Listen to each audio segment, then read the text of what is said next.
Bapak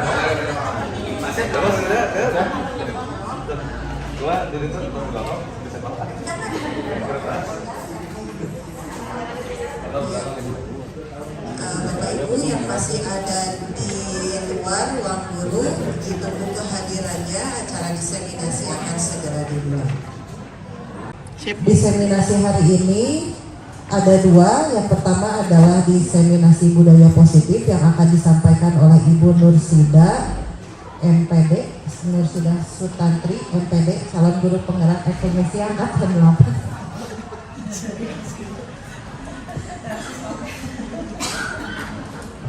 Dan diseminasi berikutnya adalah penyampaian pelatihan yang sudah dilaksanakan, yang sudah diikuti oleh Bapak Ibu mengenai guru abad 21 yang berhubungan dengan proyek profil pelajar Pancasila.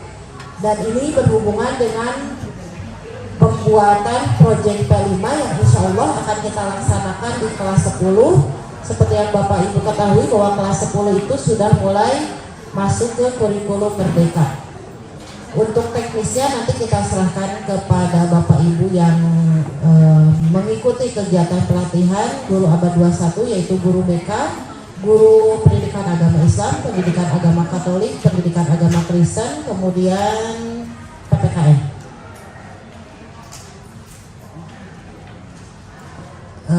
Baik, saya mulai saja karena sudah mulai agak banyak. Bismillahirrahmanirrahim. Yang saya hormati, yang terhormat Ibu Kepala SMA Negeri 4 Bandung, yang saya hormati Bapak Ibu Wakil Kepala SMA Negeri 4 Bandung dan Bapak Ibu pendidik dan tenaga kependidikan SMA Negeri 4 Bandung. Assalamualaikum warahmatullahi wabarakatuh. Izin berdiri. Puji syukur kita panjatkan kepada Ilahi Robi karena hari ini kita masih diberi kesempatan kesehatan dan umur untuk mengikuti kegiatan diseminasi. Shalawat salam semoga tercurah kepada baginda Rasulullah Shallallahu Alaihi Wasallam, semoga sampai kepada keluarganya, sahabatnya, dan semoga sampai juga kepada kita sebagai umatnya di akhir zaman. Amin, Allahumma amin. Bapak Ibu, acara hari ini adalah ada dua kegiatan. Yang pertama adalah diseminasi budaya positif dan yang kedua diseminasi pelatihan guru abad 21. Untuk memulai acara ini akan dimulai dengan arahan dari Ibu Kepala, kepada beliau disilahkan. Jangan katanya Bapak Ibu. Jangan katanya Bapak Ibu. Baik, kita langsung masuk ke acara pertama. Kita mulai acara ini dengan mengucapkan basmalah bersama-sama. Bismillahirrahmanirrahim. Bapak Ibu, kita belajar bersama seperti apa budaya positif ini. Kenapa diseminasi budaya positif disandingkan dengan guru abad 21? Karena ini sangat berhubungan. Mudah-mudahan kita bisa belajar banyak dan bisa mempraktikkannya nanti di kelas kita masing-masing. Kepada Ibu Nursida Sutantri MPD, disilahkan.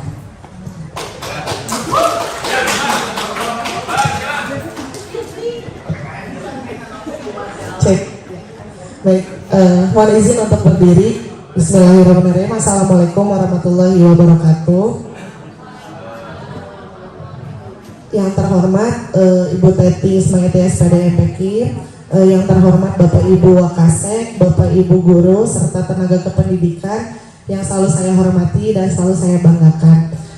Alhamdulillah atas berkat rahmatnya kita bisa berkumpul di sini dalam rangka diseminasi terkait materi budaya positif.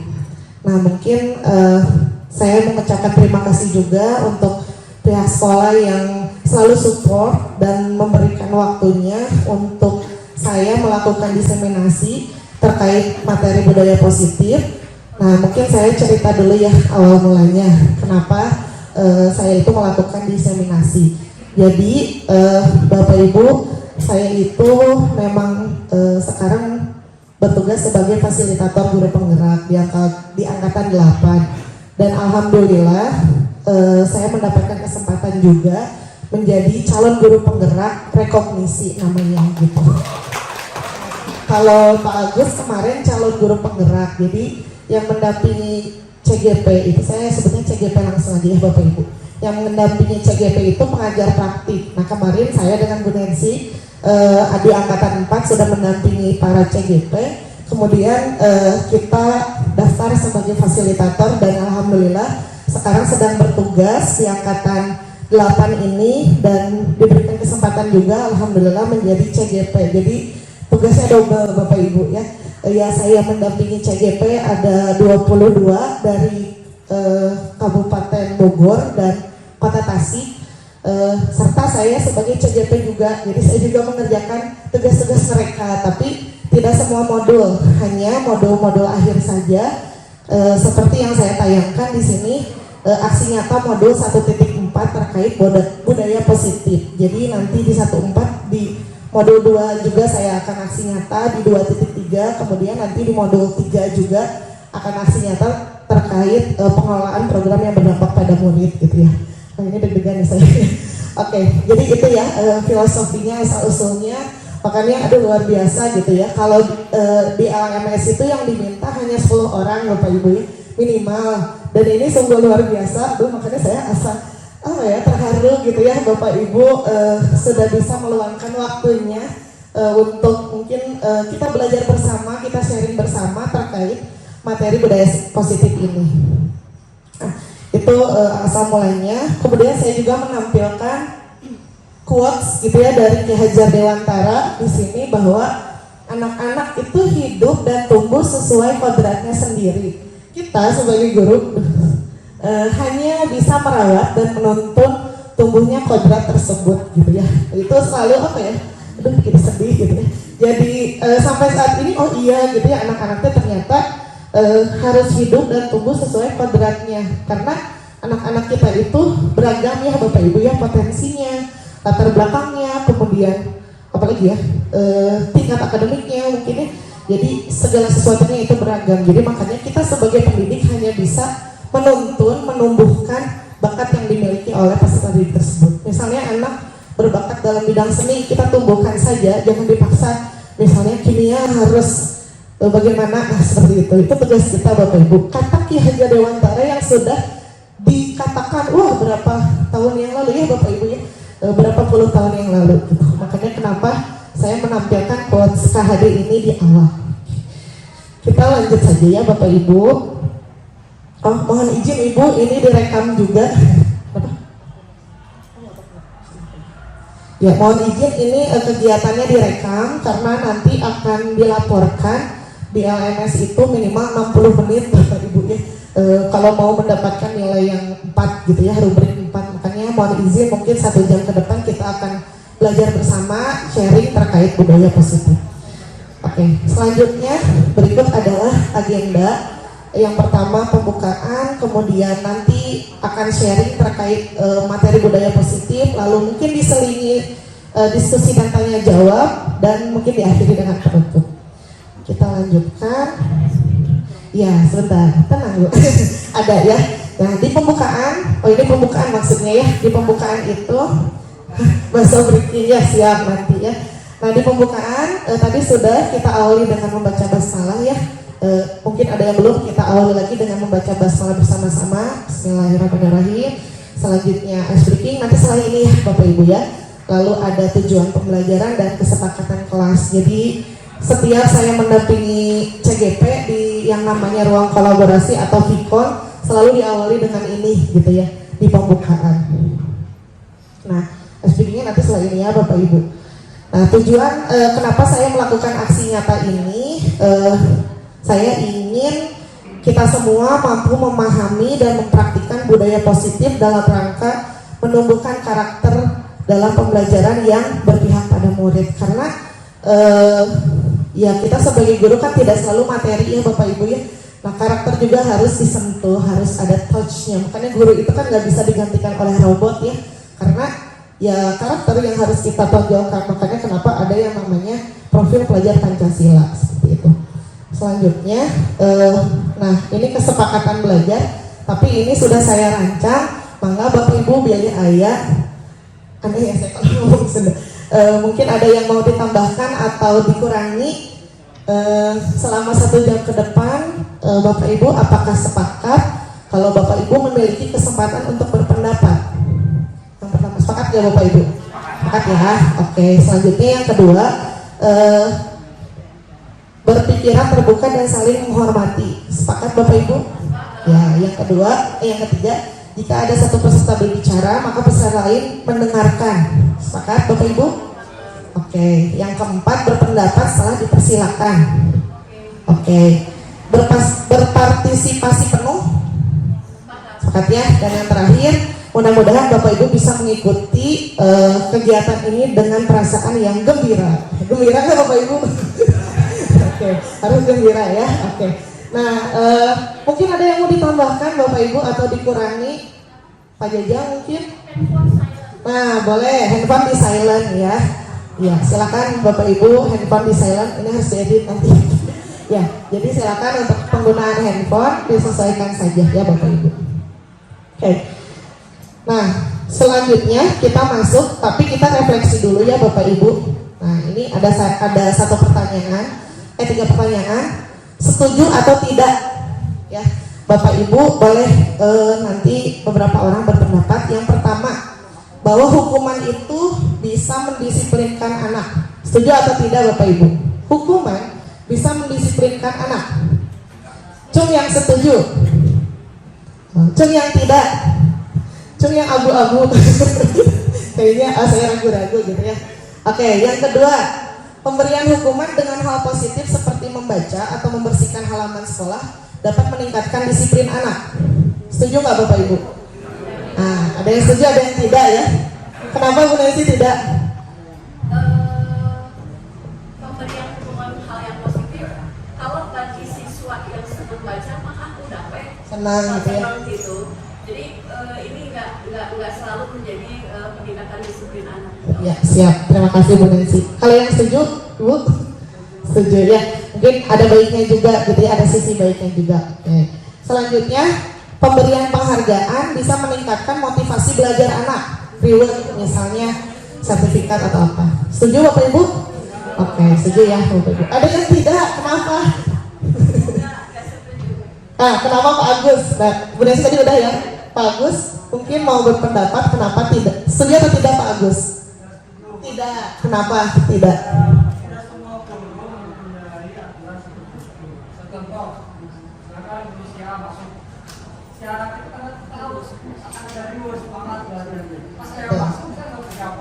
Iya, betul ya. Jadi reward itu ternyata belum tentu bisa meningkatkan motivasi belajar anak ya Bapak Ibu ya. Nah seperti itu, jadi saya sepakat dengan penjelasan dari Pak Agus. Kita gali lebih dalam ya Bapak Ibu. Nah sekarang terkait refleksi awal dulu. Kira-kira Bapak Ibu ada yang sudah mengetahui tentang konsep budaya positif? Ada yang sudah Bapak Ibu? Budaya dan positif gitu ya. Kalau dibagi dua, kalau bahasa Indonesia gitu ya, apa asal katanya gitu ya, ada budaya dan positif. Nah kira-kira apa kalau digabungkan gitu ya. Nah mungkin ada yang sudah tahu, ada yang belum. Oke, kita lanjutkan dulu. Nah ini ada contoh kasus dulu. Nih saya mungkin akan sedikit memaparkan beberapa kasus ya yang mungkin relate atau pernah kita alami gitu ya sebagai guru. Nah di sini suatu hari Irfan terlihat bercanda terus dengan temannya sehingga ia tidak memperhatikan pelajaran sejarah. Maaf ya, contohnya sejarah. Terus guru merasa kesal dengan Irfan dan meminta Irfan untuk pindah ke depan agar Irfan dapat memperhatikan pelajaran. Nah, apakah tindakan guru tersebut merupakan tindakan yang membangun budaya positif? Tidak. Apakah termasuk budaya positif? Jadi si Irfan ngobrol aja, pindah ke depan misalnya gitu ya. Nah, kira-kira itu membangun budaya positif tidak Bapak Ibu? Ada yang tidak, ada yang iya. Nah, mungkin masih bingung kali ya. Oke, kita lanjutkan saja supaya lebih paham. Apa sih budaya positif itu? Jadi gini, budaya positif itu pembiasaan yang bernilai positif, yang mengandung sejumlah kegiatan yang mampu menumbuhkan karakter anak, gitu ya.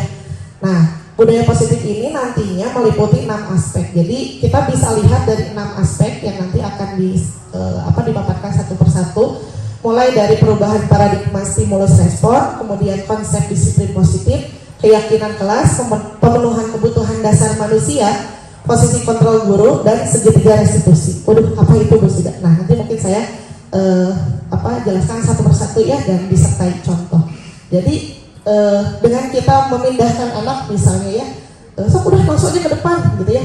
Nah tadi Bu Nancy bilang itu bukan budaya positif, Bu, tidak. Nah mungkin ada langkah-langkah yang harus kita lakukan dulu sebelum memindahkan anak ke depan. Misalnya ditanya dulu gitu ya. Nah, mungkin ada kebutuhan dasar manusia yang belum terpenuhi oleh dia gitu ya. Nanti saya paparkan ada berapa sih kebutuhan dasar kita manusia, berarti kan anak-anak kita juga gitu ya, ada berapa kebutuhan dasar manusia. Oke, kita lanjutkan. Nah, intinya di budaya positif ini si peserta didik atau murid kita itu mampu memahami perilaku mereka sendiri gitu ya, supaya bisa mengambil inisiatif, bertanggung jawab atas pilihan yang mereka ambil, itu yang paling penting, serta menghargai diri sendiri dan orang lain gitu ya. Jadi intinya budaya positif itu tadi ya, serangkaian perilaku yang mereka tuh suka agar lebih inisiatif, kemudian lebih tanggung jawab, menghargai diri sendiri ketika melakukan sesuatu gitu. Ya tanpa harus disuruh misalnya ya.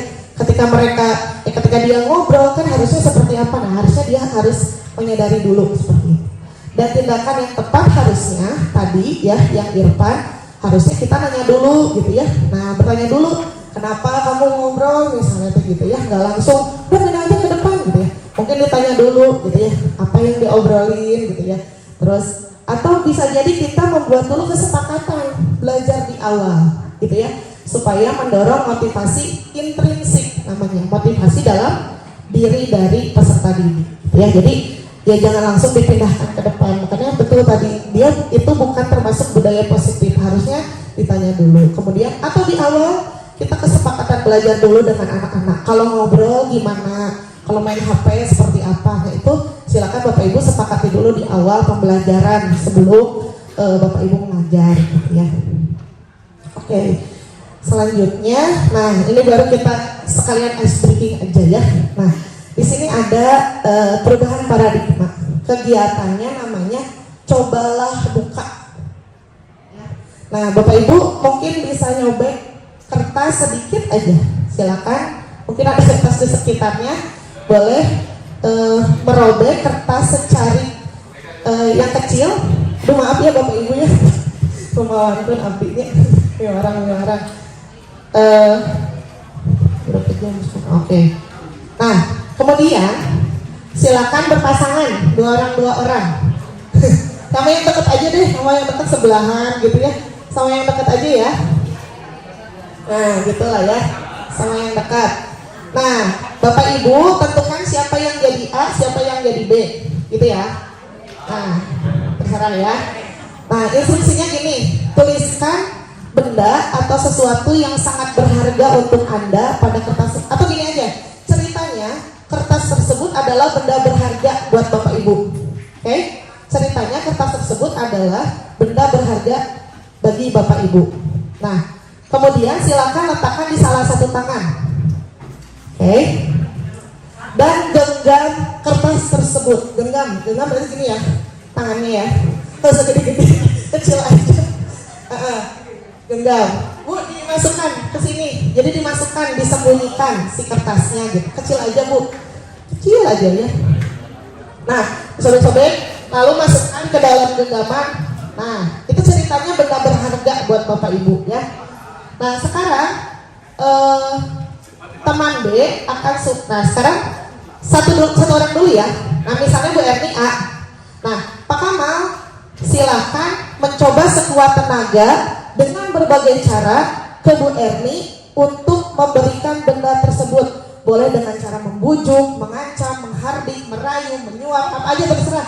Pokoknya supaya Bu Erni itu ngasihin gitu, ngebuka dan ngasihin si kertasnya. Bisa dipahami enggak? Oke, sok silakan 30 detik. Nanti gantian. Ayo. Coba bersama siapa? Ayo. Dah, udah ya? Ada yang kebuka? Enggak. Oke. Ada yang kebuka enggak? Ada yang terbujuk, terayu? Enggak ada. Oke. Sekarang gantian. Pak Kamal dibujuk atau dirayu oleh Bu Erni atau lawannya. Ayo. Sekarang Buria. Ayo gantian. Ayo aku misalnya gini Ya, Bapak Ibu sebentar. Ini, misalnya dibujuknya gini, ayo API kasihin nanti sama aku dikasih sawah 5 hektar misalnya gitu. Nanti dikasih 5.000 misalnya gitu ya.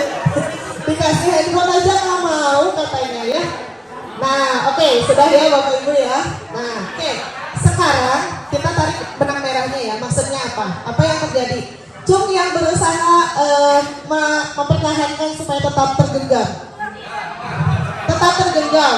Ada yang terbuka, jadi terbuka. Oh, ada yang ya udahlah terbujuk misalnya. Ya udah nih. Kenapa Pak Didi terbujuk? Oke, diburuhan kenanya matre. Oke, nah maksudnya apa Bapak Ibu ya? Terima kasih Bapak Ibu ya sudah mengikuti. Ini sekalian ice breaking aja. Nah sekarang tadi pertanyaan saya, apakah Anda atau B membuka kepalan tangan, alasannya apa? Nah, Bu Erni kenapa mencoba untuk mempertahankan? Oh, harga diri ya. Oke, sip, mantap ya. Oke, ada yang terbuka nggak? Ada ya? Tadi Pak Didi apa? Tergiur ya. Oke, tergiur ya. Ya, jadi ada yang terbuka, ternyata ada yang tergiur gitu ya. Nah, sebetulnya dalam kegiatan yang barusan, siapa sih yang memegang kontrol? Nah, betul, diri kita sendiri. Kita melakukan segala sesuatu itu atas kontrol diri gitu. Pasti ada tujuannya nggak Bapak Ibu? Kenapa akhirnya menutup? Kenapa akhirnya Pak Didi terbuka? Oh, dah diburuhan cuma 20.000 ya. Karena mungkin tujuan Pak Didi itu yang ingin dicapai gitu. Kalau Bu Erni tadi karena harga diri Bu Sida, jadi saya pertahankan.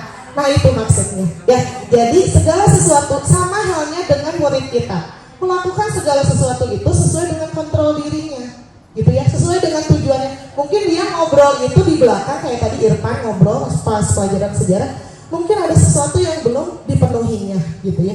Nah nanti kita simak lagi selanjutnya. Oke, ini lihat aja lah ya kesini. Nah sekarang kita masuk ke yang namanya disiplin ya, karena di sini ada kaitannya dengan disiplin positif dan lain-lain. Coba Bapak Ibu, apa yang terlintas? Disiplinnya apa ya kira-kira? Hah? Siksa, cina ya habis siksa, dihukum. Apa coba disiplin kira-kira Bapak Ibu? Kalau berdasarkan KBBI, bagaimana Bapak Ibu bahasa Indonesia? Mengikuti aturan, oke. Ada lagi? Terima kasih Bu. Penyiksaan. Nah, kira-kira apa disiplin biasanya kita dekatkan dengan yang namanya aturan gitu ya. Selama ini aturan, hukuman, mungkin ya bahkan sanksi gitu ya. Nah, reward gitu ya. Nah, sebetulnya apa? Jadi disiplin itu berasal dari bahasa Latin yaitu disiplina. Ternyata artinya belajar Bapak Ibu. Ya, ada kata lain yang mengartikan bahwa disiplin itu adalah murid atau pengikut. Jadi murid akan mengikuti. Nah, artinya apa? Makna asal dari kata ini berkonotasi dengan disiplin diri dari murid-murid Sokrates dan Plato. Ya udah itu mah sejarah ya, saya nggak terlalu paham terkait ini.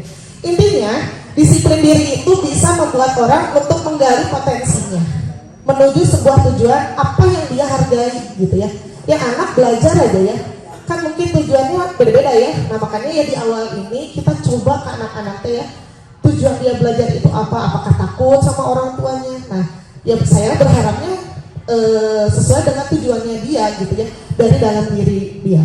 Nah makanya kenapa betul tadi bahwa disiplin itu segala sesuatu yang dilakukan untuk mendapatkan kepatuhan. Jadi biasanya kita hubungkan dengan ketidaknyamanan karena hukuman misalnya ya, kemudian bukan dengan apa yang kita hargai atau untuk pencapaian suatu tujuan yang mulia. Nah harusnya itu, jadi sesuai tujuannya. Nah kita lanjut aja. Nah ini. Nah sekarang disiplin positif, karena tadi ada hubungannya dengan budaya positif. Ya intinya mah karakter seseorang dalam bentuk sikap, tingkah laku yang terbentuk karena adanya kesadaran dalam diri. Jadi murid itu melakukan segala sesuatu karena adanya kesadaran dalam dirinya. Artinya apa? Terinternalisasi, jadi dalam diri gitu ya. Ya dia jujur, ya dia melakukan apapun harus dalam dirinya. Nah di sini supaya mereka itu lebih bertanggung jawab terhadap apa yang mereka lakukan berdasarkan nilai-nilai kebajikan universal. Yang ini banyak sebetulnya nilai-nilai kebajikan universal yang pada akhirnya adalah profil pelajar Pancasila gitu ya. Karena memang sekarang kan muaranya adalah profil pelajar Pancasila atau P3 tadi. Kita lanjutkan. Nah ini intinya ya. Jadi nilai-nilai kebajikan universal, setiap perilaku memiliki suatu tujuan. Bu Erni tadi kenapa menggenggam? Karena harga diri saya, Bu. Tujuan saya adalah melindungi harga diri saya. Pak Didi kenapa ngebuka? Karena Pak Didi misalnya ya saya butuh uang itu gitu ya. Tujuan dia karena dia butuh uang itu gitu ya, tidak apa-apa. Makanya setiap perilaku manusia itu memiliki tujuan gitu ya. Dan nilai-nilai kebajikan yang ingin dicapai itu nanti kita kenal dengan yang namanya profil pelajar Pancasila. Ada berapa Bapak Ibu profil pelajar Pancasila? 6. Yang pertama, beriman bertakwa kepada Tuhan Yang Maha Esa, berkebinekaan global, lalu mandiri, kreatif, gotong royong, satu lagi kolaboratif. Ya, itu yang akan kita capai, yaitu nilai-nilai kebajikan universal. Lanjut ya. Nah, kalau ini refleksi aja Bapak Ibu ya. Silakan jawab dalam hati aja. Nah, sebagai seorang pendidik atau guru, nah kita perlu hadir di suatu pelatihan. Kira-kira motivasi apa yang mendasari tindakan tersebut? 1. Apakah Anda hadir karena tidak ingin ditegur oleh pihak panitia pengawas atau mendapatkan surat teguran? Itu yang pertama. Okay. Yang kedua, Anda ingin dilihat dan dipuji oleh lingkungan Anda. Nah, yang ketiga, Anda merupakan pembelajar sepanjang hayat. Wah ya, luar biasa. Silahkan jawab dalam diri ya Bapak Ibu ya. Nah, jadi diharapkan Bu Teti ya, mudah-mudahan yang ketiga semuanya ketika mengikuti suatu pelatihan, bukan karena adanya kesadaran atau nanti disebutnya motivasi intrinsik ya atau internal seperti itu ya. Oke. Itu masih ekstrinsik ya Bu Teti. Verdi itu ekstrinsik ya. Oke. Nah, apalagi nih? Nah, ini satu lagi perlu saya refleksi ya. Nah, bila di sekolah ini tidak ada aturan nih Bapak Ibu ya, yang memberikan surat teguran bagi karyawan yang sering datang terlambat, atau tidak ada atasan yang memberikan Anda penghargaan menjadi karyawan terbaik karena sering tepat waktu, apakah Anda akan datang tepat waktu mengajar anak-anak Bapak Ibu? Insya Allah ya, mudah-mudahan ya. Jadi jangan karena Pak Fikri mah ketawa ya motivasinya ya. Ya insya Allah ya Bapak Ibu. Nah ini maksudnya apa? Jadi ini ada kaitannya dengan teori motivasi perilaku manusia yang disampaikan oleh Diana Gosen dalam bukunya Restructuring School Discipline. Jadi yang namanya motivasi perilaku manusia ternyata ada 3 Bapak Ibu. Yang pertama, untuk menghindari ketidaknyamanan atau hukuman. Ini adalah motivasi paling rendah Bapak Ibu. Ya, contohnya apa? Misalnya, murid berseragam lengkap karena takut terkena razia. Kan harusnya mah sadar bahwa itu adalah aturan sekolah, gitu ya. Jadi bukan karena takut atau apa. Itu masih motivasi ekstrinsik karena aturan yang kita buat. Yang kedua, untuk mendapatkan imbalan atau penghargaan dari orang lain. Nah, Pak Didi tadi sebetulnya masih motivasi ekstrinsik ya. Nah, gitu ya. Gak apa-apa ya, kan supaya beragam jawabannya ya. Nah, misalnya ini contoh lain, mengikuti pelatihan karena ingin mendapatkan imbalan, misalnya transport gitu ya. Tadi. Nah, itu masih motivasi ekstrinsik dari luar. Nah, sekarang yang kayak gimana Bu Sudah? Kalau motivasi intrinsik artinya motivasi yang datang dari diri sendiri. Itu tujuannya untuk menjadi orang yang mereka inginkan dan mereka hargai diri mereka sendiri sesuai dengan nilai-nilai yang mereka percaya. Nilai-nilai itu nilai-nilai kebajikan ya. Nah, contohnya murid datang lebih pagi karena dia rajin dan prepare sebelum belajar. Maksudnya dia datang sebelum 6.30 tuh karena dia yakin, gitu ya, dia percaya bahwa dengan datang sebelum 6.30 itu misalnya menghindari macet, tidak rusuh misalnya. Nah, itu contoh motivasi intrinsik yang ada dalam diri, gitu ya, Bapak Ibu. Selanjutnya, nah ini juga kata Ki Hajar Dewantara, gitu ya, bahwa yang namanya merdeka menurut KHD itu tidak hanya terlepas dari perintah, akan tetapi juga cakap untuk memerintah diri sendiri. Maksudnya apa ya tadi? Untuk menghargai diri sendiri, kamu harus seperti apa, gitu ya. Nah ini kata Ki Hajar Dewantara dalam surat kabar mungkin ya. Oke, lanjut. Nah, sekarang hukuman versus konsekuensi gitu ya. Nah, ini lumayan panjang. Intinya gini, apa ya? IVA kurang menguasai pelajaran X, pelajaran apapun ya. Saya nggak nyebut pelajaran apa ya. Bolehlah PKN, bolehlah kimia ya. Nah, sehingga pada saat pelajaran tersebut dia lebih banyak berdiam diri, menggambar gitu ya. Nah, terus pada saat itu gurunya Pak Seno menanyakan pertanyaan ke IVA. Terus IPA-nya jadi gugup dan tak sengaja menjatuhkan tasnya dari kursi. Terus tiba-tiba jadi gagap pada saat berupaya menjawab. Seluruh kelas pun tertawa melihat perilaku IVA yang bicara tergagap dan terkejut. Pak Seno pada saat itu membiarkan teman-temannya yang mentertawakan IVA, malahan IVA itu disuruh ke depan. Jadi si IVA-nya tuh udah mah ditegur gitu ya, marah-marahin, terus diketahui teman-temannya disuruh ke depan. Dan ketika di depan dia itu ditunjuk-tunjuk gitu si hidungnya. Nah, kira-kira Bapak Ibu setuju nggak dengan tindakan Pak Seno? Tidak, pasti semuanya tidak ya. Nah, terus kira-kira apakah tindakan Pak Seno ini terhadap IVA adalah sebuah hukuman atau konsekuensi? Hukuman. Konsekuensi. Kira-kira apa? Hukuman atau konsekuensi? Mempermalukan. Hukuman, betul. Ya. Nah, sekarang apa bedanya? Kita lihat. Nah, ini ya, kurang lebih. Oh, ini ada contoh lagi. Kita jawab bareng-bareng ya, Bapak Ibu. Yang pertama, mencatat 100 kali dalam buku. Saya tidak akan terlambat lagi. Hukuman atau konsekuensi? Oke. Lari mengelilingi lapangan basket 2 kali karena terlambat? Hukuman. Murid diminta untuk push up 15 kali karena tidak pakai masker? Hukuman. Menggantikan kertas tugas teman yang telah dicoret-coret? Konsekuensi. Sip. Membersihkan tumpahan air di meja tulis karena tersenggol pada saat belajar? Konsekuensi. Murid disuruh mengenakan sepatu seharian. Maaf, ini harusnya murid disuruh untuk tidak mengenakan sepatu seharian karena tidak full black. Apa kira-kira Bapak Ibu? Oke. Selanjutnya lari mengelilingi lapangan. Tadi ada yang hukuman, ada yang konsekuensi ya, nanti kita lihat. Lari mengelilingi lapangan basket 2 kali karena terlambat 10 menit pada saat pelajaran PJOK misalnya. Konsekuensi atau hukuman. Kita lihat ya penjauhnya. Nah, bentar. Nah, ini ternyata Bapak Ibu ya. Ternyata yang tidak menggunakan full black terus dilepas itu ternyata adalah hukuman Bapak Ibu. Ya, kenapa bukan konsekuensi gitu ya? Nah, terus yang lari itu konsekuensi ternyata gitu ya. Nah, terus apa bedanya? Nah, kita lihat bedanya. Ini ternyata. Jadi hukuman itu adalah sesuatu yang menyakitkan Bapak Ibu ya. Kalau konsekuensi mah sesuatu yang harus terjadi. Apa bedanya? Oke, kita lihat.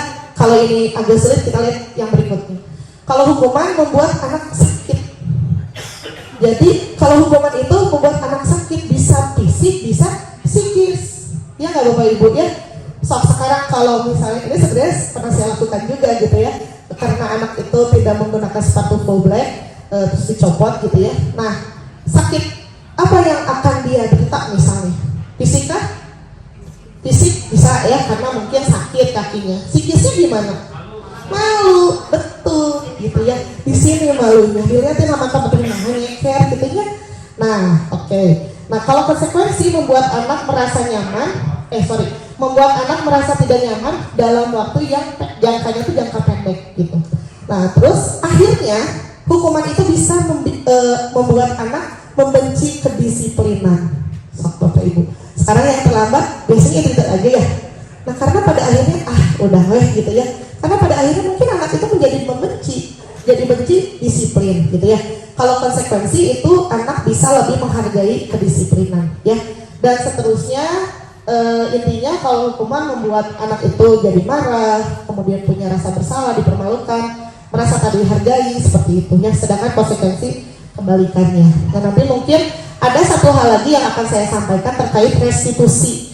Kalau ini kan hukuman konsekuensi, nah nanti ada yang namanya restitusi setelah ini Bapak Ibu.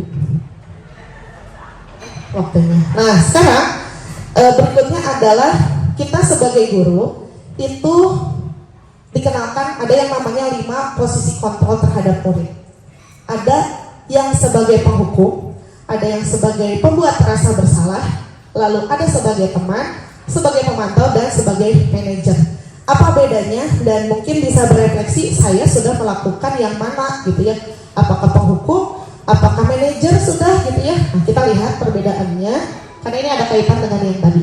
Nah, contoh ini aja, murid sering datang terlambat misalnya ya. Nah, kalau hukuman itu misalnya push up 10 kali misalnya gitu, udah telat wae gitu ya. Nah, itu adalah posisi sebagai penghukum yang pertama, itu paling buruk gitu ya, paling tidak baik gitu ya. Yang kedua adalah pembuat rasa bersalah. Nah, misalnya guru itu memberitahu sudah berapa kali kamu terlambat gitu ya. Nah, oh kamu teh parah-parah deh. Itu tuh anaknya bisa jadi merasa bersalah gitu ya. Nah, terus kalau sebagai teman, ayolah jangan terlambat lagi gitu ya. Buat senang gurumu ini, jangan terlambat lagi ya nanti. Nah, itu lumayan lah ya Bapak Ibu ya kalau teman. Lalu kalau pemantau, kamu udah terlambat 10 menit. Nah, nanti waktu istirahatnya kepotong ya 10 menit untuk memahami penjelasan yang saya jelaskan 10 menit pertama. Nah, itu maksudnya pemantau. Jadi guru itu memang memantau anaknya berapa menit sih terlambatnya gitu ya. Nah, kalau ini bukan restitusi, harusnya manajer ya ini. Cuman memang ada kaitannya. Kalau posisinya sebagai manajer itu dia guru itu akan bertanya dulu, kamu tahu nggak kesalahan kamu apa misalnya ketika terlambatnya. Oh iya Bu, saya terlambat. Terus kenapa, ditanya dulu ya, misalnya motor mogok apa udah ngasih tahu dulu ke wali kelas atau BK misalnya seperti itu. Terus kira-kira bagaimana kamu bisa memperbaiki kesalahan ini. Jadi intinya dalam posisi manajer ini gimana caranya anak itu bisa memperbaiki kesalahannya yang kita harapkan mudah-mudahan tidak terlambat lagi gitu. Intinya dia bertanggung jawab dengan dirinya sendiri seperti itu. Oke, selanjutnya, nah ini lumayan ya Bapak Ibu gitu ya. Nanti mungkin saya akan share PowerPoint-nya atau bahan-bahannya ya, PDF-nya ke Bapak Ibu. 5 posisi kontrol guru ini ternyata untuk penghukum dan pembuat rasa bersalah itu kontrolnya dari luar, masih ekstensif. Sementara teman dan pemantau juga masih dari luar Bapak Ibu, tapi lumayan untuk sebagai teman dan pemantau ini bisa membuat identitas siswa itu bisa lebih berhasil atau sukses. Nah, sedangkan untuk yang motivasi intrinsik itu posisi kita sebagai manajer. Artinya nanti anak itu melakukan segala sesuatu itu karena dia menghargai dirinya sendiri gitu. Nah, insya Allah mudah-mudahan jadi lebih baik gitu ke depannya. Nah, di sini ada kata-katanya ya Bapak Ibu ya. Oke, kita lanjutkan saja. Nah, ini kita coba bedakan posisi kontrol yang 5 tadi. Nah, coba Bapak Ibu. Kalau yang pertama pernyataannya gini, saya kecewa sekali dengan kamu. Kira-kira posisi kontrol apa? Pembuat rasa bersalah. Oke. Terus yang kedua, kamu tidak pernah benar melakukannya. Penghukum. Yang ketiga, ayolah lakukan demi ibu bapak. Teman. Yang keempat, apakah kamu mau mendapatkan stiker bintang hari ini? Manajer. Yang kelima, bagaimana kamu bisa menyelesaikan masalah ini? Manajer. Yang terakhir, kamu selalu yang paling terakhir. Nah, pemantau ya. Nah, kita lihat ya itu jawabannya benar atau enggak. Nah, ternyata yang terakhir itu penghukum Pak Fikri ya. Dah kan anaknya atau karunya ya, kemudian di terakhir wae ngerjakeun teh, ulahnya bisa jadi sakit hati anaknya heehnya aku tuh terakhir wae. Nah, jangan seperti itu gitu ya. Oke, nah ini jadi kunci jawabannya Bapak Ibu. Tadi benar yang pertama adalah pembuat rasa bersalah, yang kedua penghukum, 3 teman betul, yang keempat pemantau betul, yang kelima manajer, dan yang terakhir ternyata penghukum Bapak Ibu ya. Bukan apa tadi Pak Fikri jawabnya? Ya, pemantau ya. Nah, selanjutnya mungkin tadi saya sedikit spill tentang restitusi. Apa restitusi itu?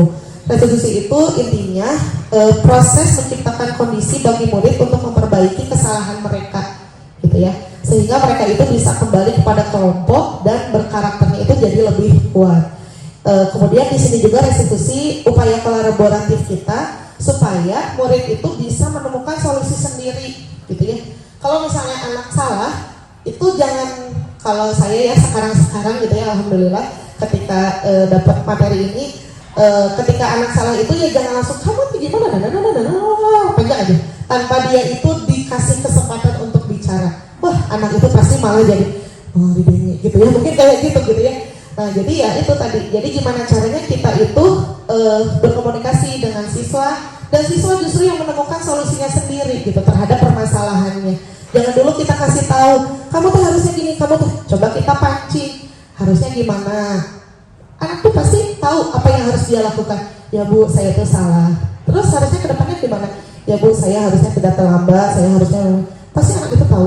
Ya, jadi itu maksudnya restitusi. Selanjutnya, oke, nah ini perbedaannya gitu ya Bapak Ibu. Kita langsung saja. Nah, sekarang keyakinan kelas. Sedikit lagi ya Bapak Ibu. Keyakinan kelas. Kenapa sih tidak peraturan saja? Kenapa harus keyakinan kelas? Mungkin Bapak Ibu di minggu ini ke anak-anak sedang orientasi ya, sedang membuat kontrak belajar misalnya atau peraturan kelas. Kenapa harus peraturan kelas? Kenapa bukan keyakinan kelas? Nah, mungkin saya tanya dulu di sini Bapak Ibu yang menggunakan motor pasti pada pakai helm ya? Ya, pasti ada ya. Nah, kenapa harus pakai helm Bapak Ibu? Helmnya mahal, terus kenapa? Biar selamat, terus takut ditilang gitu ya. Nah, takut ditilang masih motivasi yang ekstrinsik ya. Betul tadi, supaya selamat minimal gitu ya. Dengan pakai helm kita keselamatan kita akan bertambah. Lalu selanjutnya kemarin zaman COVID, kita harus pakai masker ya Bapak Ibu. Nah, kenapa kita harus pakai masker Bapak Ibu? Biar aman, terus sehat gitu ya, biar lebih sehat, biar tidak tertular. Nah, maksudnya apa? Kenapa saya memberikan contoh itu? Nah, betul tadi, keselamatan dan kesehatan poin pentingnya. Intinya, keduanya itu merupakan keyakinan dalam diri kan Bapak Ibu ya. Oh, pakai helm teh untuk keselamatan, bukan karena polisi ya Bu, takut ditilang misalnya. Itu masih ekstrinsik Bapak Ibu ya. Oh, untuk keselamatan gitu ya. Saya yakin dengan pakai helm akan lebih selamat gitu ya, akan lebih safety. Lalu pakai masker supaya lebih sehat. Nah, kedua hal tersebut merupakan keyakinan dalam diri yang itu harus kita tonjolkan atau kita tumbuhkan di kelas yang akan kita ajar gitu ya. Mereka belajar, yakin nggak dengan belajar bisa mengerjakan soal ulangan misalnya kayak gitu. Oh Bu, nggak yakin. Wah, berarti belajarnya kurang gitu ya. Nah, seperti itu ya maksudnya keyakinan itu. Nah, makanya keyakinan kelas itu intinya kesepakatan antara murid satu kelas ya, dan mereka itu yakin apabila kesepakatan tersebut dijalankan, nilai-nilai kebajikan yang didambakan di kelas itu bisa terrealisasi sehingga kelas itu bisa lebih nyaman untuk mereka belajar, kemudian ya seperti itu. Jadi bisa lebih nyaman gitu ya. Nanti mungkin saya akan contohkan contoh yang sudah saya buat. Selanjutnya, keyakinan kelas ini beda dengan peraturan atau kontrak belajar. Nah, kenapa? Karena keyakinan kelas ini sifatnya lebih abstrak, si kalimatnya itu abstrak daripada peraturan. Kalau peraturan kan biasanya rinci gitu kan, misalnya tidak memakai topi bagaimana gitu ya. Nah seperti itu, dan lebih konkret. Selanjutnya kalau bisa, keyakinan kelas itu nggak usah terlalu banyak Bapak Ibu. Kenapa? Supaya mudah diingat sama anak-anak kita gitu ya. Jadi anak-anaknya, oh iya ingat keyakinan kelas kita ini gitu ya, sehingga mereka tidak akan melakukan hal tersebut misalnya. Lalu pernyataan keyakinan kelas dibuat dalam bentuk positif ya, jangan kalimat negatif. Misalnya dilarang naik ke kursi. Nah, kalimat positifnya apa? Naik ke meja misalnya. Kalimat positifnya apa misalnya? Ya, harus duduk di kursi. Seperti itulah kurang lebih ya. Itu kalau anak SD misalnya ya. Nah, jadi kalimatnya jangan yang kalimat negatif, dilarang, jangan. Nah, coba kita buat kalimatnya lebih positif supaya mereka juga tertanam gitu dalam dirinya. Seperti itu. Sedikit lagi ya Bapak Ibu. Nah, ini udah sih tadi ya, membentukkan keyakinan kelas. Jadi kalau bisa ditinjau kembali, ini poin terakhirnya Bapak Ibu.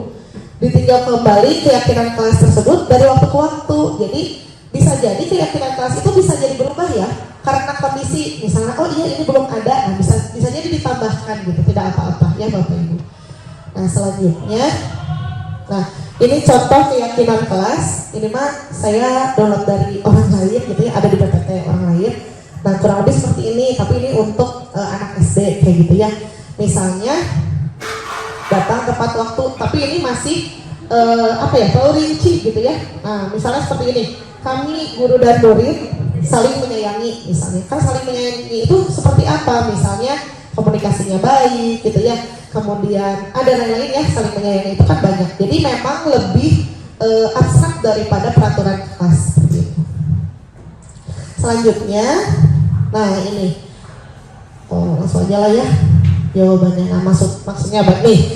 Jadi Bapak Ibu, nilai untuk membuat keyakinan kelas, kita bisa balik lagi ke yang namanya nilai-nilai kebajikan yang menjadi landasan dalam membuat suatu keyakinan atau kesepakatan kelas. Nah contohnya misalnya kalau peraturan mah selalu kembalikan buku ke tempatnya. Nah keyakinan kelasnya apa? Kalau dia mengembalikan buku ke tempatnya, artinya dia tanggung jawab. Jadi nilai itu yang akan kita capai, maksudnya seperti itu ya. Terus dilarang mengganggu orang lain. Nah ada kata dilarang nih gitu ya. Nah harusnya saling menghormati orang lain seperti itu. Jadi keyakinan kelas itu lebih positif kalimatnya daripada peraturan kelas. Selanjutnya, nah ini mungkin yang sudah saya lakukan pembuatan kesepakatan kelas tahun kemarin. Kalau ini ya di kelas 11 MIPA 6, alhamdulillah ibu kepala sekolah dengan ibu pengawas pembina juga menyaksikan saat membuat kesepakatan kelas di kelas 11 MIPA 6 ya Bu, ini ada ibu. Selanjutnya kalau yang hari ini karena saya baru masuk, nah ini contohnya Bapak Ibu, nanti mungkin saya coba ya PPT-nya kita ini kan. Ini saya buatnya di Mentimeter Bapak Ibu, jadi anak-anak mengisi karena lupa bawa post-it, pengennya pakai post-it ditempel-tempel gitu ya. Karena lupa bawa post-it jadi pakai aplikasi gitu, merekanya mengisi. Nah hasilnya kalau yang saya dapatkan ini yang tahun kemarin 11 MIPA 6 itu seperti ini. Kalau yang 12 MIPA 5 itu baru tadi Bapak Ibu ya, karena baru masuk kelas hari ini, itu kesepakatan kelasnya dirangkum. Jadi kan setiap anak tuh pasti ya pada ngisi. Nah nanti kita coba rangkum di akhir.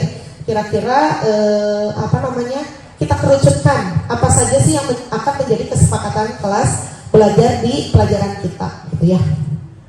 Oke, selanjutnya terakhir Bapak Ibu, nah ini yang tadi saya sampaikan tentang 5 kebutuhan dasar manusia. Manusia artinya ya murid kita juga gitu ya. Ada apa saja? Ada rasa sayang dan diterima, penguasaan, kesenangan, kebebasan, dan bertahan hidup. Nah untuk 5 kebutuhan dasar ini tadi sesuai yang di awal bahwa seluruh tindakan kita itu pasti memiliki tujuan ya. Nah untuk apa? Untuk memenuhi kebutuhan dasar kita gitu ya. Nah ketika kita mendapatkan apa yang kita inginkan, sebetulnya saat itu kita sedang memenuhi satu atau lebih dari satu kebutuhan dasar kita. Apa aja? Tadi bertahan hidup, kasih sayang, kemudian rasa diterima, kebebasan, kesenangan, dan penguasaan. Itu adalah 5 kebutuhan dasar kita. Makanya mungkin anak-anak kita melakukan sesuatu yang salah, mungkin ada kebutuhan dasar yang tidak terpenuhi. Makanya kita coba ajak ngobrol mereka gitu ya. Kira-kira apa yang tidak terpenuhinya? Mungkin saya itu kurang kasih sayang misalnya ketika diajak ngobrol teh gitu ya. Nah makanya bete misalnya ya, atau misalnya dia itu pengen ada rasa kebebasan mungkin ya. Nah itu ya. Lalu oke, sudah ini nggak usah lah. Lanjut aja ya Bapak Ibu. Nah selanjutnya ini yang terakhir terkait segitiga restitusi ya. Nah jadi segitiga restitusi itu bentuknya segitiga, ada 3 hal yang harus kita lakukan ketika kita mungkin ngobrol dengan anak terkait permasalahan anak gitu ya. Nah yang pertama yang harus kita lakukan adalah kita stabilkan dulu identitasnya ya. Nanti mungkin ada contohnya. Selanjutnya kita coba validasi kebutuhannya. Mungkin tadi Irfan itu ngobrol di belakang, pas pelajaran sejarah ada kebutuhan yang tidak terpenuhi gitu ya, kita coba validasi. Lalu yang terakhir kita kaitkan dengan keyakinan kelas yang sudah dibuat di awal gitu ya, menanyakan keyakinan kelas. Nah itunya seperti apa ini. Jadi yang pertama menstabilkan identitas supaya anak itu yang merasa gagal, membuat anak yang merasa gagal karena berbuat salah menjadi positif terhadap dirinya. Jadi dia tuh udah salah gitu ya, harusnya kita coba gitu ya arahkan gimana caranya supaya tidak salah lagi berikutnya gitu ya. Kita coba stabilkan dulu identitasnya. Nah gimana yang harus kita katakan? Contoh ini Mbak ya Bapak Ibu, berbuat salah itu hal yang manusiawi, betul tidak Bapak Ibu? Kita juga pasti pernah melakukan kesalahan. Nah itu ya. Nah Bapak Bapak Ibu juga pernah membuat kesalahan. Tidak ada manusia yang sempurna. Kita pasti bisa menyelesaikan permasalahan ini, gitu ya. Contohnya seperti itu. Nah, kalau kamu menyalahkan dirimu sendiri terus-menerus, apakah kamu akan bersikap baik terhadap dirimu sendiri? Nah, seperti itu. Jadi kita stabilkan dulu identitasnya dia, gitu ya. Kita coba, oh iya ya, setiap orang pernah melakukan kesalahan seperti itu ya, dan lain-lain. Terus Bapak Ibu tidak tertarik untuk mencari tahu siapa yang benar, siapa yang salah. Saya lebih tertarik bagaimana menyelesaikan masalah ini. Jadi kita fokusnya pada solusi, jangan misalnya kita siapa yang salah, coba solusinya gimana gitu ya. Ya, jangan mencari kambing hitam, betul ya. Kita coba fokus terhadap solusi atau menyelesaikan masalah. Selanjutnya, terakhir Bu. Oke. Yang kedua, validasi kebutuhan. Nah, validasi kebutuhan itu membantu murid mengenali basic atau need atau kebutuhan dasar yang ingin dipenuhinya ketika melakukan kesalahan tersebut. Ya, tadi contohnya yang ngobrol di belakang, mungkin dia itu kebutuhan dasarnya adalah ingin bebas misalnya ya, ini misal aja. Nah, pada dasarnya setiap tindakan itu untuk memenuhi kebutuhan dasar tadi yang ada 5. Nah, ini apa yang harus dikatakan oleh kita sebagai guru untuk tahap berikutnya. Nah, misalnya kamu bisa saja melakukan hal yang lebih buruk. Bisa aja kan anak itu melakukan hal yang lebih buruk misalnya, tapi kamu tidak melakukannya kan, gitu ya. Terus yang berikutnya, kamu pasti punya alasan kenapa melakukan hal tersebut, gitu ya. Terus ini penting buat kamu. Jadi kan kadang-kadang anak tuh melakukan sesuatu tuh penting gitu ya.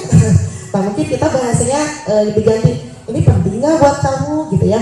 Nah, terus kamu boleh tetap berusaha menjaga sikap itu, tapi tambahkan juga coba sikap lain. Kan mungkin anak-anaknya ada yang tutup Bu, gitu ya, apa self defense gitu ya. Dia mencoba untuk melindungi dirinya sendiri misalnya, enggak, menurut saya mah benar gitu ya. Oke, tapi coba tambahkan sikap yang lain misalnya seperti itu. Terus apakah kamu bisa melakukan lebih baik lagi besok? Nah, seperti itu. Itu adalah validasi kebutuhan. Jadi 5 kebutuhan dasar yang tadi yang sudah disampaikan. Terakhir, menanyakan keyakinan. Nah, kalau ini kita melihat kesalahan yang dihubungkan dengan norma sosial dan nilai-nilai yang mendasari manusia berinteraksi dengan orang lain. Maksudnya apa? Jadi kita coba kaitkan dengan kesepakatan atau keyakinan kelas yang sudah dibuat gitu. Contohnya perkataannya seperti ini. Coba, apa nilai yang kita percaya di kelas atau sekolah kita? Nah, nilai-nilai ini mungkin agak sulit ya. Nah, coba kelas yang ideal itu seperti apa sih? Misalnya kita tanya dulu aja. Terus apa yang kamu rasakan ketika kamu melakukan itu? Kamu menjadi orang yang seperti apa misalnya itu? Atau bisa dikaitkan dengan keyakinan kelas. Masih ingat tidak keyakinan kelas kita misalnya gitu? Misalnya lupa anaknya, apa Bu lupa? Nah, kita coba ingatkan. Oh iya, kan ketika kita ingatkan, oh iya ternyata keyakinan kelas tuh dulu gini. Kita coba masuk dari situ. Artinya kan anak tuh ketika membuat keyakinan kelas kan dia juga ada gitu ya. Dia harus bertanggung jawab dengan apa yang sudah dibuat seperti itu. Terakhir banget Bapak Ibu, nah ini saya sudah coba melakukan segitiga restitusi sama salah satu murid saya yang kemarin mungkin ketika prema udah ya. Nah itu ya, insya Allah mudah-mudahan kita, aduh maaf ya rambutnya, kita doakan mudah-mudahan beliau lebih baik ya, Ananda tersebut lebih baik lagi setelah saya lakukan segitiga restitusi terkait permasalahan-permasalahan yang dia dapatkan dia alami selama kelas 11 kemarin gitu ya. Oke, baik, itu saja mungkin Bapak Ibu ya. Saya minta refleksinya. Nah, 4 hal yang saya tanyakan. Hal baru apa? Tanya jawab dulu. Apalah ide dulu ya. Udah itu baru diskusi. Hal baru apa yang mengubah paradigma Bapak Ibu? Terus perasaan apa yang muncul? Terus peran guru seperti apa yang ingin Bapak Ibu atau telah Bapak Ibu lakukan? Nah, saya ingin menjadi guru seperti apa gitu. Silahkan boleh di share aja ya linknya sebentar. Oke, di scan bisa. Nah, yang udah scan boleh share linknya ya di manapun, dimanapun ya. Mangga di share, dicoba untuk mengisi refleksi pembelajaran. Nah ini ya. Oh, mau dipotong dulu ya? Maafkan. Mangga. Oh, kenapa? Oh, ini pertanyaannya sebentar. Boleh dirangkum aja ya Bapak Ibu dalam satu postingan hal baru yang Bapak Ibu dapatkan. Terus perasaan yang muncul. Mudah-mudahan selesai insya Allah ya. Terus terus peran guru seperti apa yang ingin dilakukan dan yang telah dilakukan dan ingin dilakukan setelah mengikuti sesi ini, Bapak Ibu ya. Boleh dicoba di scan. Ada yang terkendala Bapak Ibu? Nah, boleh dicoba dibantu.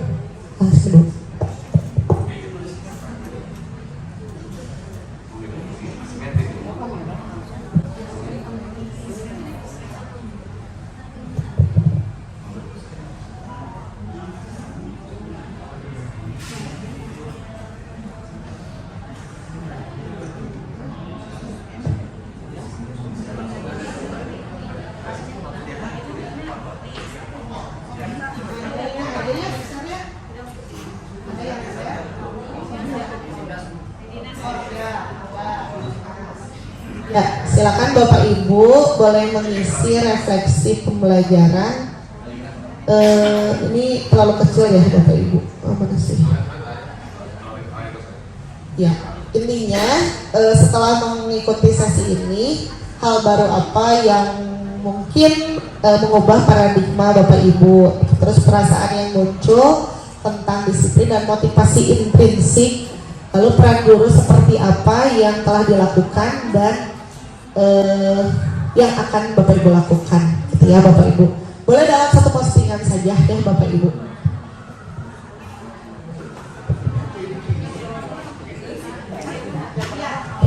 Ya, jadi jawabnya silakan klik tombol plus ini ya Bapak Ibu. Nah, silakan boleh diberi nama atau anonim, lalu ditulisnya di sini di bawahnya gitu. Kalau saya di laptop tapi tampilan di HP sama saja Bapak Ibu, ya.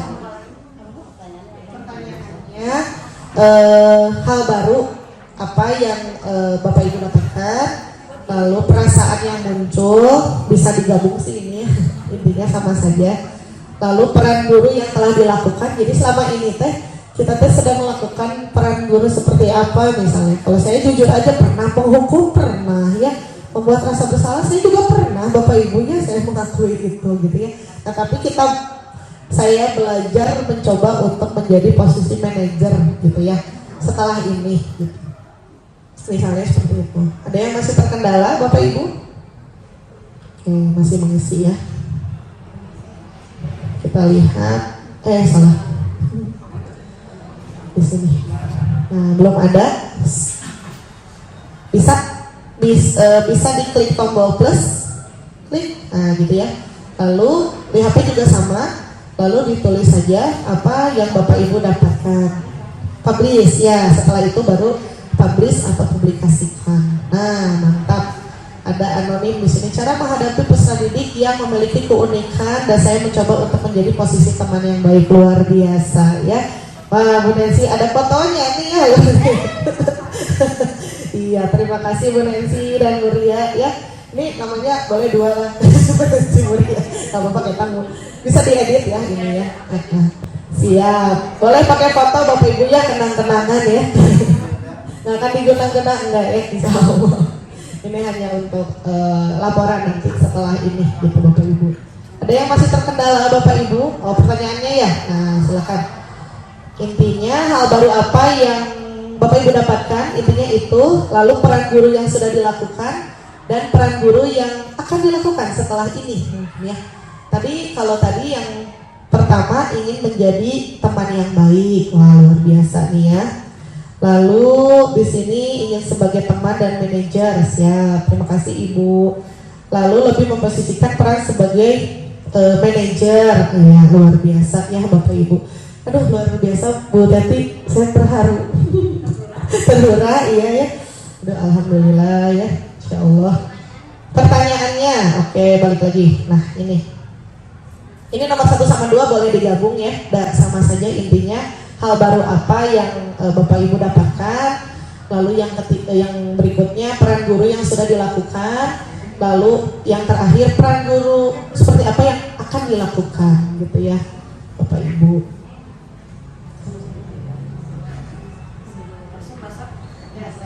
Es breaking bakso ya. Oke, sudah?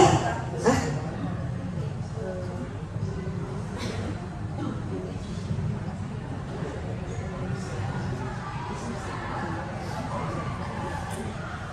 Oke, Bapak Ibu sambil jalan ya. Nah, kita lanjutkan karena waktu terus berjalan. Setelah ini ada tim berikutnya. Mana sih ini? Nah, Bapak Ibu, saya memiliki challenge nih dan sudah izin dari Ibu Teti juga. Adakah dari Bapak Ibu yang mungkin sudah membuat keyakinan atau kesepakatan kelas? Baru kesepakatan kelas ya.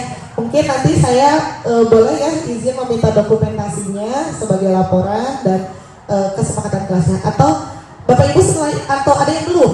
Mungkin ada yang belum ya. Nah, nanti pertemuan berikutnya mungkin silakan. Saya sih targetnya sebetulnya tidak banyak ya. Kurang dari 5 juga nggak apa-apa gitu ya. Ternyata kata Bu Teti semua aja Bu Sida gitu ya. Wah, luar biasa makanya ya dukungan dari Ibu Kepala Sekolah. Maka mungkin setelah ini Bapak Ibu mencoba untuk membuat keyakinan atau kesepakatan kelas. Boleh hasilnya atau dokumentasinya boleh dijapri ke saya aja. Atau boleh saya misalnya berkunjung gitu ya. Saya coba motoin, oh iya gitu, jadi tahu. Lalu berikutnya, adakah Bapak Ibu yang setelah ini ingin menerapkan segitiga restitusi? Ya, luar biasa ya, ada ya. Nanti mungkin saya minta 1-2 orang yang di depan sih tadi sepertinya sudah siap Pak Kamal. Nanti saya coba ya, kasusnya apa saja bebas ya. Pada anak kita tarik aja 1 orang, nanti kita coba gitu ya. Nanti kita videokan, kita sharing nanti ke teman-teman seperti apa gitu ya hasil dari segitiga restitusi tersebut. Alhamdulillah kalau gitu ya Bapak Ibu, terima kasih mau mengikuti challenge ini atau tantangan ini. Oke, terakhir sudah selesai. Terima kasih Bapak Ibu ya. Oke. Kesalahan adalah kesempatan baik bagi kita untuk belajar. Dari saya mohon maaf apabila terdapat kekurangan. Untuk yang ingin berdiskusi atau bertanya lebih lanjut, boleh di luar ini ya Bapak Ibu ya. Saya sangat terbuka untuk Bapak Ibu. Misalnya, Bu Sida saya mau membuat kesepakatan kelas misalnya, pengen dikasih tahu cara-caranya atau misalnya pengen dilihatin atau gimana gitu ya, mau dilihatin gitu, bukan ya maksudnya ingin dimonitor gitu ya, boleh silakan ya Bapak Ibu ya. Saya sangat terbuka dan sangat senang kalau misalnya ada yang seperti itu. Jadi, terima kasih, mohon maaf saya kembalikan lagi kepada Bu Titi. Assalamualaikum warahmatullahi wabarakatuh. Assalamualaikum warahmatullahi wabarakatuh. Bapak Ibu mohon tepuk tangan untuk Ibu Sida. Selain saya ada lagi yang mendapatkan ilmu baru setelah diseminasi ini. Silahkan diangkat tangannya. Selain saya, apakah di antara Bapak Ibu ada yang mendapatkan ilmu baru setelah diseminasi ini? Ya, aplaus. Makasih Bu. Luar biasa. Paris di kamera ini ulangi lagi. Dasarnya ulangi lagi. Selain saya, apakah di antara Bapak Ibu ada yang mendapatkan ilmu baru? Luar biasa Bapak Ibu ya. Terima kasih ya, sama-sama. Semoga menjadi ilmu yang bermanfaat gitu buat Bu Sida ya, jadi amal jariah juga. Dan semoga kita semua guru SMA Negeri 4 Bandung menjadi guru yang didambakan oleh putra putrinya. Baik, sebelum masuk sesi kedua kita akan istirahat dulu berapa menit? 10 menit itu cukup? Iya. Atau sambil lanjut saja. Oke. Baik, kita akan masuk.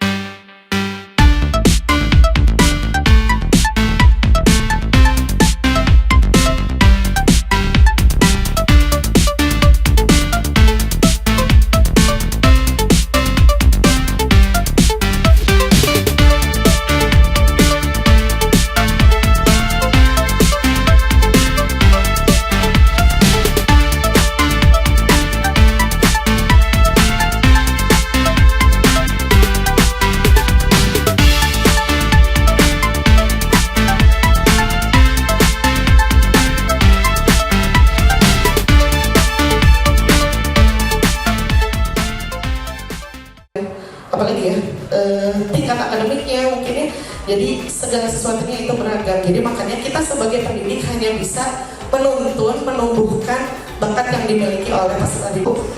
Nah sekarang terkait refleksi awal dulu, kira-kira Bapak Ibu ada bukan karakter anak gitu ya. Nah, budaya positif ini nantinya meliputi 6 aspek. Jadi kita bisa lihat dari 6 aspek yang nanti akan dipaparkan satu persatu.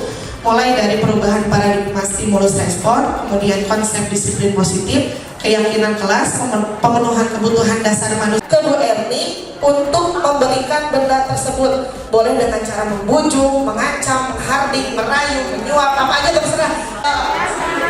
Udah, udah ya. Ada yang terbuka? Enggak. Ada yang terbuka nggak? Ada yang terbujuk, terayu? Nggak ada. Oke, sekarang gantian apakah dibujuk atau dirayu oleh Bu Erni atau lawannya? Ayo. Jadi guru itu memang memantau anak itu berapa sih terlambatnya, gitu ya. Nah, kalau mau bukan restitusi harusnya manajer ya. Cuma memang ada kaitannya. Jadi kita coba, oh iya ya setiap orang pernah melakukan kesalahan seperti itu ya dan lain-lain. Terus Bapak Ibu tidak tertarik untuk mencari tahu siapa yang benar siapa yang salah. Saya lebih tertarik bagaimana menyelesaikan masalah ini. Jadi kita fokusnya pada solusi, jangan misalnya kita siapa yang salah, coba solusinya gimana gitu. Basic atau need atau kebutuhan dasar yang ingin dipenuhinya ketika melakukan kesalahan tersebut. Ya tadi contohnya yang ngobrol di belakang, mungkin dia itu misalnya pengen dikasih tahu cara-caranya atau misalnya pengen dilihatin atau gimana gitu ya, dilihatin dan dibuka ya maksudnya jadi menonton gitu ya, boleh silakan ya Bapak Ibu ya, saya sangat terbuka dan sangat senang kalau misalnya ada yang seperti ini. Terima kasih, mohon maaf saya kembalikan lagi kepada Bapak Ibu. Bapak Ibu, selain saya